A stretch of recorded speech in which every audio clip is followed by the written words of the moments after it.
புத்தாண்டு வாழ்த்துக்கள். கதை 2025 நமக்கு ஆசீர்வாதமாக்கி கொடுத்துருக்குறாங்க. பிரியமானவர்களே, இன்றைக்கு முதல் நாளிலே கர்த்தரிடத்தில் மகிழ்ச்சியாக இருங்கள், அப்பொழுது அவர் உங்கள் இருதயத்தின் வேண்டுதல்கள் எல்லாம் உங்களுக்கு அருள் செய்வார். இந்த வருஷம் முழுவதும் நீங்கள் ஆண்டவருக்குள்ளே மன மகிழ்ச்சியாக இருங்க.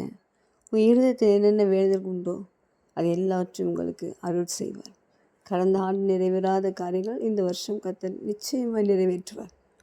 So delight in the Lord and He will give you your heart's desire. அது மட்டும் இல்லை, உங்கள் வழிகளை கர்த்தருக்கு ஒப்பு கொடுங்கள். அவர் உங்கள் காரியங்கள் எல்லாவற்றையும் வாய்க்க பண்ணுவார். உங்கள் நீதி நியாயங்களை பட்டப்பகலை போல் மாற்றி உங்களுக்கு நீதி விளங்க செய்வார். ஸோ இந்த ஆண்டு 3 காரியங்களையும் உங்களுக்கு செய்து அவர் உங்களை மகிழ்ச்சியாக்குவார்.